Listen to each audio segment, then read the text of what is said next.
বিষাক্ত Russell viper গাছের ডগায় বেশি কেন থাকে? আপনি হয়তো শুনে থাকবেন রাসেল ভাইপারের এক কামড়ে মানুষের মৃত্যু হতে পারে, কিন্তু আপনি জানেন এই রাসেল ভাইপার কিভাবে বাংলাদেশে প্রবেশ করে আর কেনই বা এই সাপ এতটা ভয়ঙ্কর?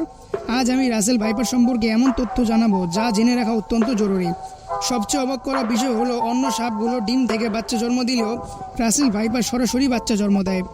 অনেকের মনে প্রশ্ন আসতে পারে, সাপের তো পা নেই, তারা কিভাবে গর্ত তৈরি করে আর হাঁটাচলা করতে পারে?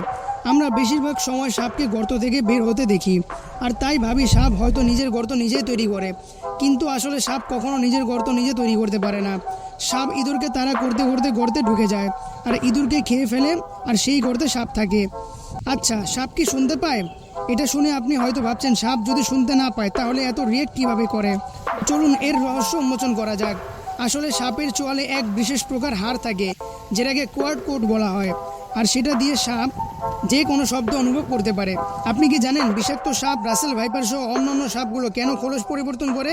পৃথিবীতে হাজার হাজার সাপ আছে, তারা বছরে 4 থেকে 5 বার খোলস পরিবর্তন করে। আসলে সাপ দিন দিন বড় হতে থাকে, কিন্তু তার শরীরের তুলনায় সাপের খোলস বৃদ্ধি পায় না। তাই সাপের দ্রুত বৃদ্ধির কারণে সাপ এতটাই টাইট হয়ে যায় যে সাপ নড়াচড়া করতে পারে না, তাই তারা বাধ্য হয়ে তাদের খোলস পরিবর্তন করে। আচ্ছা, বিষাক্ত রাসেল ভাইপার যদি আপনার পিছে তাড়া করে আপনি কি তার সাথে পেরে উঠবেন? এর উত্তর হচ্ছে হ্যাঁ, কারণ রাসেল ভাইপার দ্রুত গতির সাপ নয়। কিন্তু কখনো যদি আপনাকে ব্ল্যাক মাম্বা তাড়া করে তাহলে আপনি তার সাথে কখনোই পেরে উঠবেন না, কারণ ব্ল্যাক মাম্বা হচ্ছে পৃথিবীর সবচেয়ে দ্রুত গতির সাপ। আপনি জানেন কি রাসেল ভাইপার সহ অন্যান্য সাপ কিভাবে ফুটফুটে অন্ধকারের মধ্যেও মানুষকে স্পষ্ট দেখতে পারে আর কামড় দিতে পারে? এটা কিভাবে সম্ভব? আপনি যদি ভালো করে খেয়াল করে দেখেন তাহলে দেখতে পাবেন সাপের মাথায় 2টো ছিদ্র থাকে, আর সাপ এই ছিদ্র দ্বারা হিট ডিটেক্ট করতে পারে। তাই সাপ দূর থেকে যে কোনো প্রাণীর তাপমাত্রা অনুভব করে, তার আকার আয়তন সবগুলো বুঝে উঠতে পারে। আপনি কি জানেন রাসেল ভাইপার কিভাবে বাচ্চা জন্ম দেয়?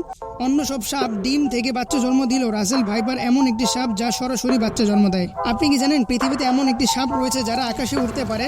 এই সাপ যদি উড়ে এসে আপনার মাথায় পড়ে তাহলে ভয় পাবেন না, কারণ এই সাপ উড়তে পারলেও বিষাক্ত নয়। রাসেল ভাইপার নিয়ে সোশ্যাল মিডিয়ায় বিভিন্ন তোলপাড় বয়ে যাচ্ছে, তবে একটি কথা জেনে রাখা ভালো, রাসেল ভাইপারের অ্যান্টি ভেনম বাংলাদেশে রয়েছে।